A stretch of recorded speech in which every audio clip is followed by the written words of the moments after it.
तो ये सत्ताधारी जो लोग होते हैं ये किसी के नहीं होते, अपने फायदे के लिए ये किसी की जान ले सकते हैं, किसी को खून कर सकते हैं, किसी को कत्ल कर सकते हैं, कोई भी साजिश कर सकते हैं।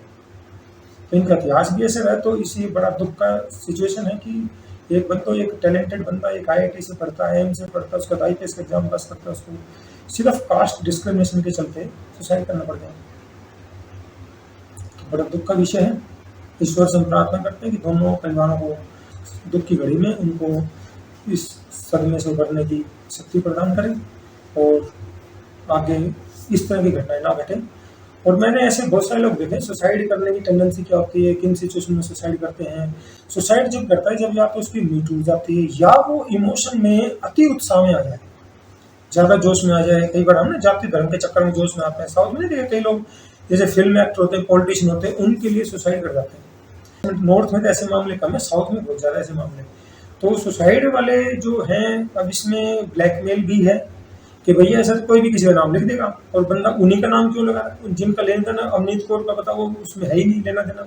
अब नाम तो ऐसे कोई भी लिख जाएगा, नाम लिखने के पीछे कोई ग्राउंड तो हो, कोई सबूत तो हो, कोई लिंक तो जुड़े कि उसने प्रताड़ित किया।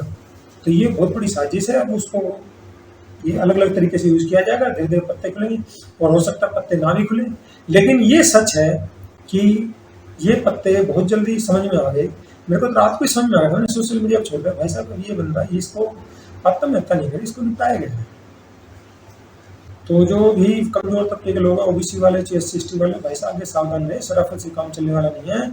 चालाक लोगों के साथ चालाकी से निपटना पड़ेगा। षड्यंत्र समझने के लिए तुम्हें ट्रेनिंग लेनी पड़ेगी, जैसे RSS में ट्रेनिंग देते हैं BJP वालों को। ये खतरनाक खेल कैसे खेलते हैं, ये ट्रेनिंग का ही तो खेल है सारा। तो वो ट्रेनिंग की ही वजह है और इनको 100 साल के करीब एक्सपीरियंस हो गया। अब सत्ता हाथ में आ गई तो भाई साहब ये देखो ना, अलग अलग जो कांड चल रहे हैं देश में, ये इसीलिए तो रहे कि गलत लोगों के हाथ में ताकत आती है तो वहां पर फिर शर्म और न्याय व्याय कुछ नहीं बचता है, न्याय तो दिखा कर जाता है।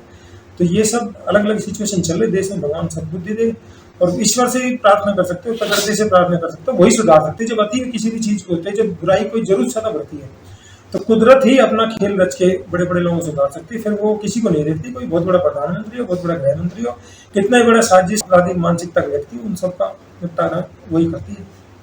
तो रोज प्रार्थना करें भी किसी और परिवार के साथ ऐसा ना हो।